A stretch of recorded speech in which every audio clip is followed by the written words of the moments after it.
Question number 1 है हमारे पास, which of the following expressions are polynomial in one variable and which are not, state reasons for answers. हमें बताना है कि इनमें से first, second, third, fourth, fifth में से कौन सा पॉलिनोमियल है और कौन सा नहीं है, और अगर है तो क्यों है।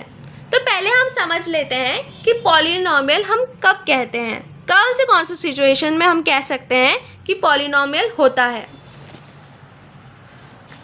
तो अगर एक्सप्रेशन हो हमारे पास x square plus x to the power 1 plus 2, अगर हमारे पास जो पावर्स में होती हैं वो नेचुरल नंबर हो, तो हमारे पास पावर्स में क्या है 2 और 1, ये क्या हमारे पास नेचुरल नंबर।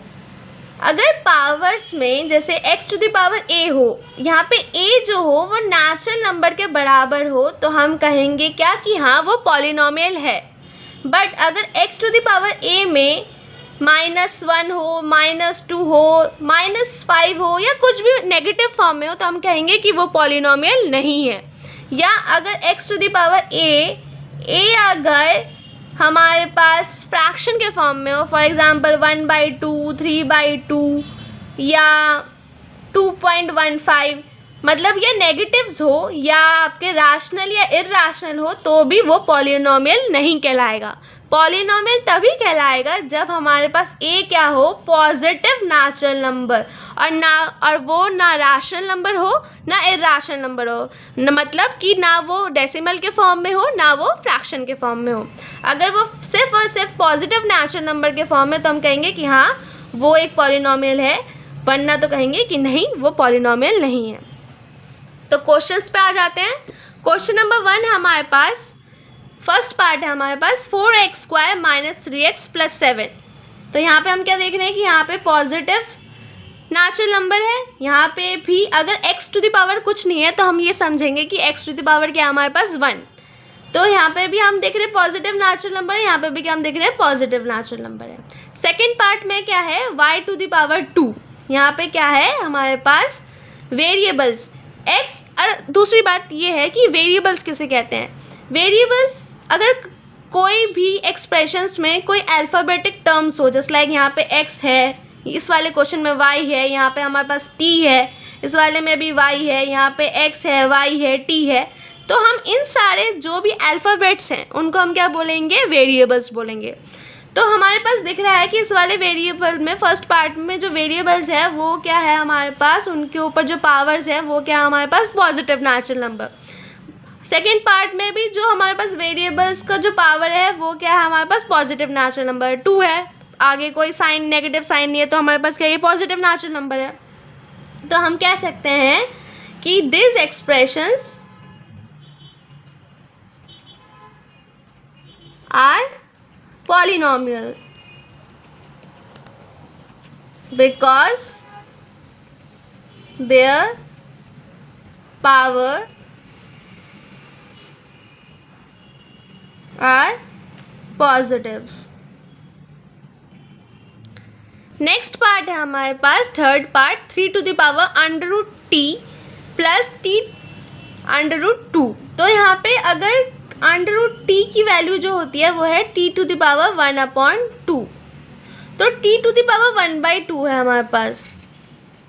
तो मैंने आपको क्या बोला, अगर कोई भी पावर में रैशनल नंबर हो, क्योंकि ये 1/2 क्या हमारे पास रैशनल नंबर है, तो हम क्या बोलेंगे कि this is not a polynomial. तो 3√t plus t to the power √2 क्या हमारे पास पॉलिनोमियल नहीं है। नेक्स्ट पार्ट है हमारे पास y प्लस 2/y, 2/y है, मतलब ये हम लिख सकते हैं इस वाले एक्सप्रेशन को y plus 2y to the power -1। y नीचे है इन्वर्स के फॉर्म में, तो अगर ऊपर लिखेंगे तो क्या आएगा y टू द पावर -1 में आएगा। तो अगर y टू द पावर -1 में है तो हम कहेंगे कि this is not a polynomial, this expression is not a polynomial. क्यों? क्योंकि हमारे पास y टू द पावर -1 है, और -1 जो है वो क्या है नेगेटिव में है, और अगर पावर नेगेटिव में हो तो वो पॉलिनोमियल नहीं कहलाता। नेक्स्ट पार्ट है हमारे पास x to the power 10 plus y to the power 3 plus t to the power 50। हमारे पास यहाँ इस एक ही एक्सप्रेशन में 3 अलग अलग वेरिएबल्स है, तो हम कहेंगे कि this expression has 3 variables. This expression has 3 variables. फिर भी ये पॉलिनोमियल नहीं है क्योंकि एक ही एक्सप्रेशन में 3 अलग अलग वेरिएबल्स हैं, but this is not a polynomial.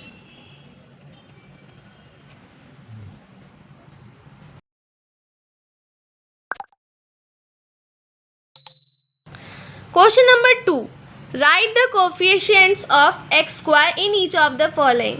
हमें एक्स स्क्वायर की कोफिशिएंट्स का पता करना है। अब कोफिशिएंट्स क्या होते हैं? अगर किसी भी एक्सप्रेशन के सामने फॉर एग्जांपल अगर मैंने ये लिख दिया कि 3x² प्लस 7, तो एक्स स्क्वायर के मल्टीपल में जो नंबर है जैसे कि 3 है, तो हम क्या बोलेंगे, इसका कोफिशिएंट क्या है, 3। एक और एग्जांपल लेते हैं। अगर हमारे पास दिया है 4x³ प्लस 7, तो हमारे पास आगे x³ के कोफिशिएंट में क्या है, 4। मतलब कोई भी वेरिएबल के जो मल्टीपल में है उसे हम कहते हैं क्या, कोफिशिएंट। फॉर एग्जांपल एक और ले लेते हैं, x plus x² minus 4x to the power 4। अगर हमें निकालने के लिए कहा गया कि x टू द पावर 4 का कोफिशिएंट क्या है, तो हम देख रहे हैं कि x टू द पावर 4 किसके मल्टीपल में है, 4 के, बट यहाँ पे साइन भी नेगेटिव है, तो हम क्या कहेंगे कि इसका जो कोफिशिएंट है, इस एक्सप्रेशन का coefficient x to the power 4 का जो कोफिशिएंट है वो क्या होगा हमारे पास, -4। तो अब क्वेश्चन में वापस आते हैं।